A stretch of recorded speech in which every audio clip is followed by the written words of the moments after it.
Welcome students. I am Harivansh Singh going to teach you mathematics class 10 third chapter, that is linear equation in two variable. Before going to start, I would like to discuss about linear equation. First of all, equation. Equation क्या होता है? Equation that means LHS equal to RHS. जहां भी LHS, RHS and sign of equality तीनों एक साथ रहेगा तो उसको हम इक्वेशन कहेंगे. और इक्वेशन में ये LHS and RHS both side आपको एक्सप्रेशंस होंगे. एक्सप्रेशंस क्या है? एक्सप्रेशन वेरिएबल एंड कांस्टेंट के combination, group of variable and constant को हम एक्सप्रेशन करते हैं. तो एक्सप्रेशन को हम इस तरह से भी लिख सकते हैं, x square plus 4x plus 3 equal to 0. ये इक्वेशन का फॉर्म है. यहां पर ये LHS है, ये साइन ऑफ इक्वालिटी एंड ये RHS. RHS में इधर भी नंबर हो सकता है या फिर एक्सप्रेशन भी हो सकते हैं. यहां पर 0 की जगह पर इक्वेशन एक्सप्रेशन हो सकते हैं. यहां पर भी हम लिख सकते हैं x square plus 5x plus 9. ये मे बी पॉसिबल, ये इक्वल हो सकता है. यदि ये दोनों इस क्राइटेरिया को फुलफिल करता है तो इसको हम इक्वेशन कहेंगे. LHS और RHS यहां पर एक्सप्रेशन हो सकता है, यहां पर भी एक्सप्रेशन हो सकता है, या फिर एक साइड में एक्सप्रेशन दूसरे साइड में नंबर, या फिर 0, या फिर कोई अदर थिंग्स भी हो सकते हैं. कंडीशंस ये है कि LHS इक्वल टू RHS ये इक्वल वाली क्राइटेरिया को फुलफिल होना चाहिए. अब बात करते हैं लीनियर इक्वेशन. ये हो गया LHS, RHS and sign of equality. जब तीनों एक साथ रहेगा तो उसको इक्वेशन कहेंगे. अब बात करते हैं linear equation. Linear equation that means किसी एक्सप्रेशन में मैक्सिमम पावर 1 होना चाहिए.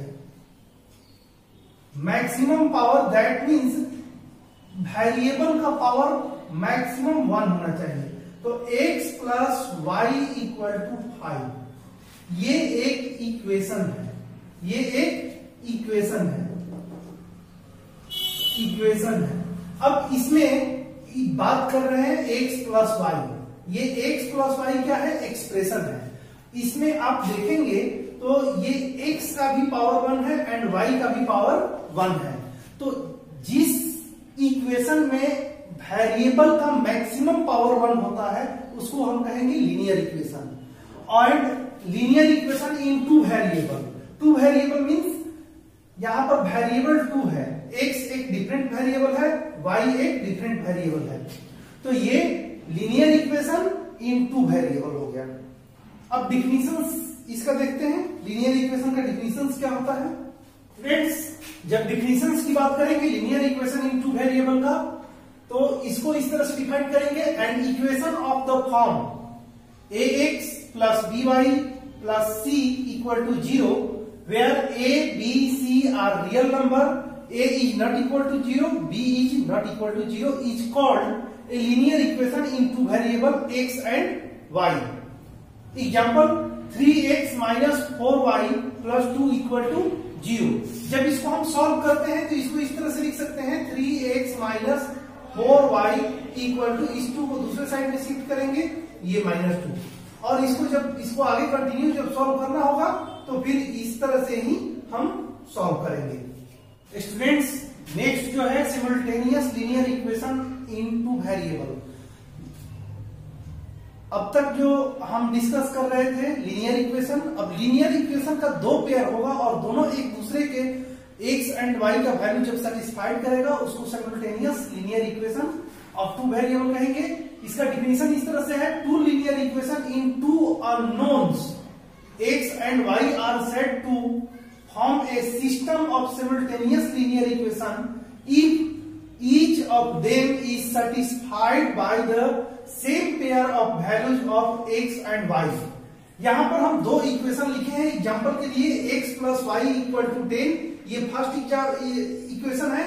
And x minus y equal to 2, ये सेकेंड इक्वेशन है। अब इसको यदि हम सॉल्व करेंगे तो x और y का जो वैल्यू आएगा वो दोनों ही इक्वेशन को सेटिस्फाइड करेगा। ऐसे पेयर ऑफ टू इक्वेशंस को हम simultaneous linear equation in two variables कहेंगे। Pair of two equations having satisfied the same value of x and y is called simultaneous linear equation in two variables। Next करते हैं students, next जो है consistent system of linear equation.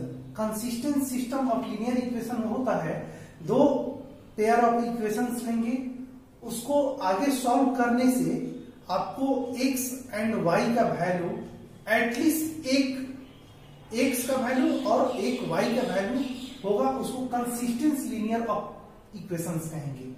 और जब एक से अधिक होगा, एक भी नहीं होगा, तो उसको inconsistent system of linear equations कहेंगे। अब आप ऐसे कह सकते हैं कि कैसे हो सकता है, तो नॉर्मली यहां पर ग्राफ में जब करेंगे, ग्राफ में जब लीनियर इक्वेशन को हम प्रेजेंट करेंगे तो जिस पॉइंट पर इंटरसेक्ट करेगा वो वहां पर x एंड y का एक पॉइंट की, कोई भी ग्राफ पर जब हम पॉइंट को रिप्रेजेंट करते हैं तो उसमें x एंड y का दोनों ही का वैल्यू होता है, और दोनों का जिस पॉइंट पर, यहाँ पर दो इक्वेशन है तो दोनों इक्वेशंस के लाइन सेपरेटली होंगे। जब तो जिस पॉइंट पर दोनों इक्वेशंस के लाइन एक दूसरे को इंटरसेक्ट करेंगे वो वही पॉइंट होगा दोनों इक्वेशंस का सॉल्यूशन। तो consistent system of linear equation, a system of two linear equation in two unknowns, that means unknowns means यहां पर x एंड y जो वेरिएबल है, is to be consistent if it has at least one solution, जहां पर एक solution होगा। जैसे कोई भी हम इक्वेशन ले रहे हैं, एक इक्वेशन एग्जांपल के लिए x plus y equal to 10 and x minus y equal to 2, ये इक्वेशन 1 है, ये इक्वेशन 2 है। जब इसको हम सॉल्व करेंगे तो इसका कोई ना कोई वैल्यू आएगा। अब जब इसी को हम ग्राफ पर रिप्रेजेंट करेंगे, ग्राफ पर रिप्रेजेंट करेंगे तो x प्लस वाई के लिए सेपरेट लाइन ड्रॉ होगा, x माइनस वाई के लिए एक सेपरेट लाइन होगा, और जिस पॉइंट पर ये दोनों ही इक्वेशंस एक दूसरे को इंटरसेक्ट करेंगे वही इस इक्वेशंस का सॉल्यूशन होगा ग्राफिकली। अब दूसरी बात आती है inconsistent system of linear equation. Inconsistent system of linear equation में a system of two linear equation in two unknown is said to be inconsistent if it has no solution at all। यहां पर एक भी solution नहीं होगा। तो आप कहेंगे कि एक भी सॉल्यूशन कैसे नहीं होगा, जब लाइंस, दोनों इक्वेशंस का लाइंस पैरेलल होगा तो ये कभी इंटरसेक्ट नहीं करेगा, कभी इंटरसेक्ट नहीं करेगा। That means such type of equations having no any solutions.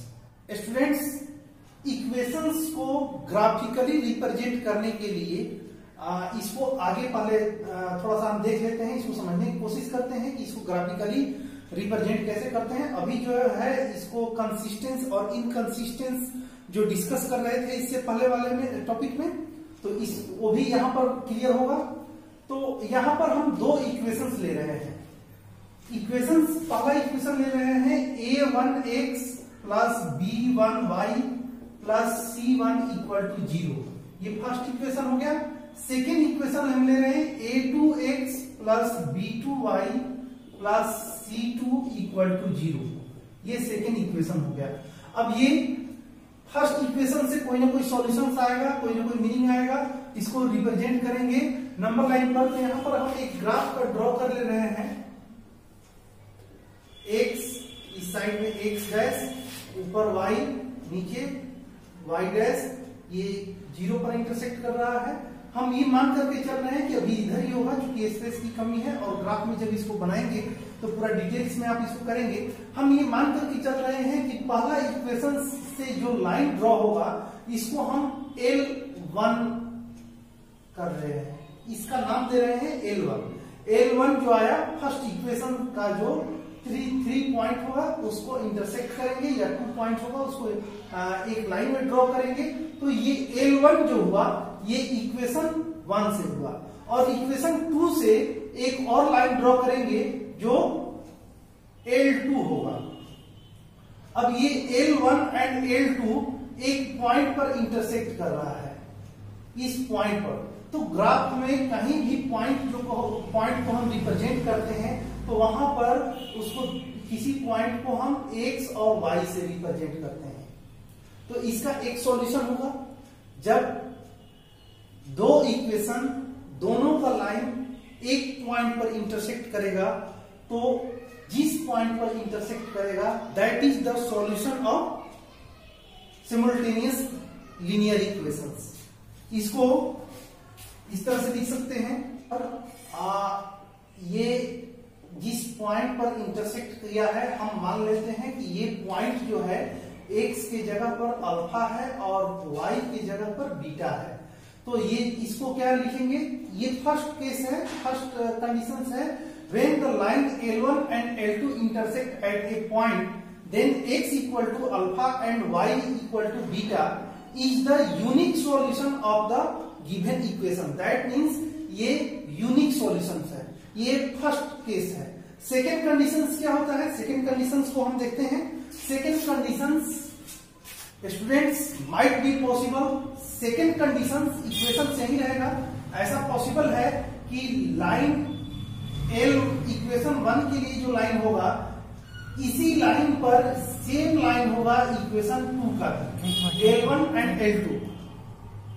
Sound बहुत हो रहा था, अब स्क्रीज करके करें। हाँ, ये अनवांटेड साउंड आ जाएगा फिर। स्टूडेंट्स केस 2 इसका है, इक्वेशन सही रहेगा, ग्राफिकली जब रिप्रेजेंट करेंगे तो माइट बी पॉसिबल, ऐसा पॉसिबल होगा कि L1 ये इक्वेशन 1 के लिए जो हम लाइन ड्रॉ करेंगे उसको L1 से रिप्रेजेंट करते हैं, और इक्वेशन 2 के लिए जो हम लाइन रिप्रेजेंट करेंगे माइट बी पॉसिबल वो लाइन भी इसी लाइन पर होगा और सेम लाइन होगा। That means L1 and L2 same line, एक ही प्लेस पर एक ही लाइन, दोनों लाइन होगा। उस कंडीशंस में क्या होता है, इसको इस इक्वेशंस का मेनी सॉल्यूशंस होंगे। केस 2 है ये, when line L1 and L2 are coincident, the given system of equations has infinitely many solutions। अब तीसरा केस की बात करते हैं, केस 3। फ्रेंड्स इक्वेशन सेम है। थर्ड कंडीशन में इक्वेशन 1 से जो लाइन ड्रॉ होगा वो L1 होगा, और सेकेंड इक्वेशन से जो लाइन ड्रॉ होगा वो L2 होगा। हम ये मान करके चल रहे हैं, या फिर ऐसी पॉसिबिलिटी है कि ये दोनों लाइन आपस में पैरेलल होगा।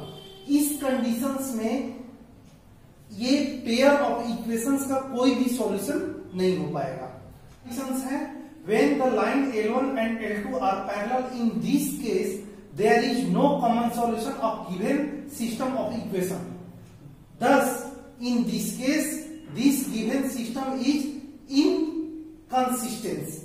इसके पहले जो हम किए थे कंसिस्टेंस और इनकंसिस्टेंस। कंसिस्टेंस मींस जब इक्वेशंस के मेनी सॉल्यूशंस होंगे कंसिस्टेंस होगा, जब कोई भी सॉल्यूशन नहीं होगा इनकंसिस्टेंस होगा, और जब एक सॉल्यूशन होगा that is unique solution.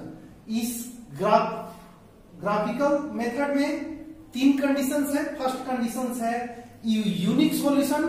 Unique solution में एक जिस पॉइंट पर line L1 and L2 intersect कर रहा है उस पॉइंट पर x एंड y का जो वैल्यू होगा that is the unique solution. Second है कंसिस्टेंस, उसमें मेनी सॉल्यूशंस हो रहे हैं। और थर्ड है इनकंसिस्टेंस, जब लाइन पैरेलल होगा वहां पर कोई सॉल्यूशंस नहीं होगा। इस वीडियो में इतना ही। नेक्स्ट वीडियो में हम एक्सरसाइज 3A को सॉल्व करेंगे।